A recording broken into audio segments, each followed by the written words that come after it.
ចៅក្រមស៊ើបសួរនិងចៅក្រមស៊ើបអង្កេតវាហាក់ដូចជាពាក្យនេះអាចធ្វើឲ្យប្រជាពលរដ្ឋយើងមានការយល់ច្រឡំតែមានទូនីតិខុសគ្នាយ៉ាងម៉េចសូមអរគុណចំពោះសំណួរនេះបាទធាតុពិតនៅក្នុងការរៀបចំក្រមនេះយើងចែកជាដំណាក់កាលដោយអាដាមភៅភីបានបញ្ជាក់ជូនពីខាងដើម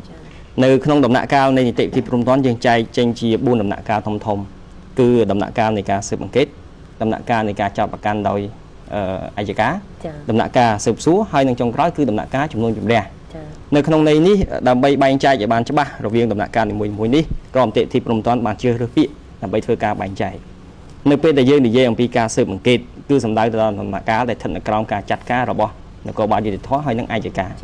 រអញ្ចឹងហើយបានជាភាសាបច្ចុប្បន្នយើងមានភាសាមួយទៀតគឺការស៊ើបសួរការស៊ើបសួរនេះគឺឈានចូលដល់ដំណាក់កាលមួយដែលក្នុងនោះគឺបរិញ្ញាគាត់បានចោទប្រកាន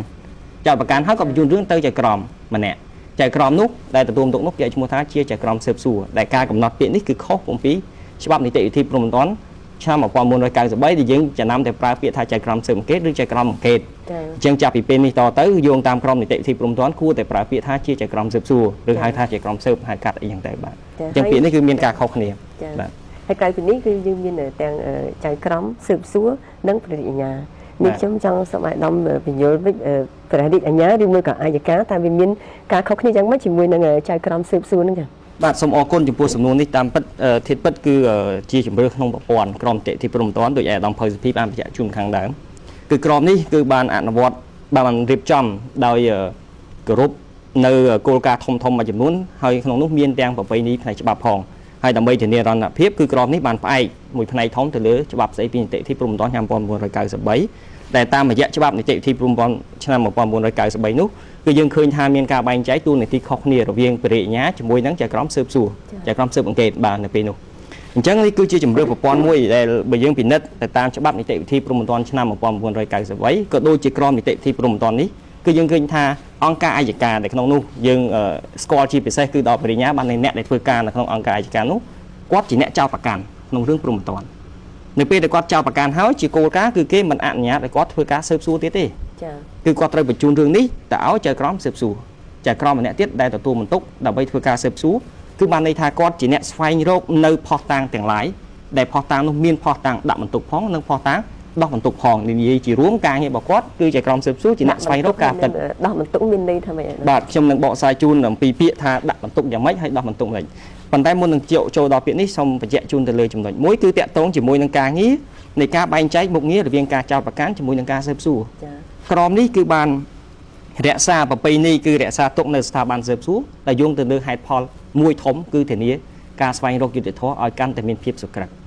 ក្នុងនេះមានន័យថាម៉េចបើយើងឧទាហរណ៍ទុកអនុញ្ញាតឲ្យវិរិញ្ញាគាត់ជាអ្នកចោទប្រកាន់ខាងផ្នែកព្រំដែនអញ្ចឹងយើងអាចដឹងបានហើយនៅក្នុងគោលការណ៍នេះបើមិនសិនជាវិរិញ្ញាគាត់ជាអ្នកចោទប្រកាន់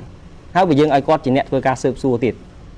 អញ្ចឹងយើងអាចដឹងថាតើគាត់នឹងធ្វើការស៊ើបសួរយ៉ាងដូចម្តេចអញ្ចឹងជាការគិតពិចារណាក្នុងការរៀបចំក្រមបើយើងអនុញ្ញាតឲ្យវិរិញ្ញាគាត់ធ្វើការចោទប្រកាន់ហើយគាត់ជាអ្នកធ្វើការស៊ើបសួរទៀតនៅក្នុងករណីគាត់ប្រកាសជាធ្វើការស៊ើបសួរស្វែងរកតែផុសតាងដាក់បន្ទុកអញ្ចឹងតាមរយៈពាក្យនេះខ្ញុំសូមបញ្ជាក់ជូនភាគតាផុសតាងដាក់បន្ទុកគឺសំដៅទៅដល់ផុសតាងទាំងឡាយណាដែលមានគោលដៅការពារការចោទប្រកាន់ខាងផ្នែកព្រំដែនឯផុសតាងដោះបន្ទុកគឺសំដៅដល់ផុសតាងទាំងឡាយណាដែលមានគោលដៅជាចម្បងដើម្បីពិនិត្យទាញឲ្យផុតពីប្រវត្តិភាពទៅវិញអញ្ចឹងក្នុងករណីនេះបើសិនជាយើងមិនធ្វើការបែងចែកអំណាចឬមុខងារច្បាស់លាស់រវាងបរិញ្ញានិងចៅក្រមស៊ើបសួរយើងឃើញថាដំណាក់កាលនៃការកសាងសំណុំរឿងព្រំដែនតែម្ដងនឹងអាចមានភាពលំអៀងហើយដោយសារក្រមនីតិវិធីព្រំដែននេះត្រូវបានតាក់តែងរៀបចំឡើងដោយអាដាមភៅសុភីបានបញ្ជាក់ជូនពីខាងដើមដោយគោរពតាមគោលការណ៍ធំមួយចំនួនទៅក្នុងនីតិអន្តរជាតិអញ្ចឹងក្នុងនោះគឺធានានៅការគោរពសេរីភាពនៃការការពារខ្លួនអញ្ចឹងដើម្បីធានាប្រសិទ្ធភាពនេះចៅក្រមស៊ើបសួរមួយត្រូវបានបង្កើតឡើងជាពិសេសនៅក្នុងប្រព័ន្ធនៃនីតិវិធីព្រំដែនកម្ពុជាចាប់តាំងពី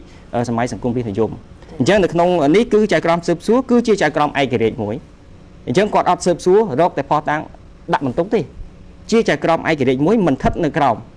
ស្ថាប័នណាមួយទេ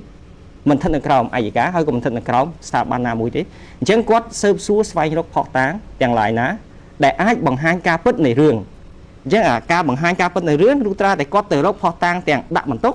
ហើយផុសតាងដោះបន្ទុកបាទអញ្ចឹងហើយបានជានៅក្នុងប្រព័ន្ធយើងរក្សានៅស្ថាប័នមួយគឺចៅក្រមស៊ើបសួរនេះឯងហើយស្ថាប័ននេះគឺមានប្រយោជន៍ណាស់ដើម្បីធានានៅការស្វែងរកការពិតនៅក្នុងរឿងក្តីមួយបាទ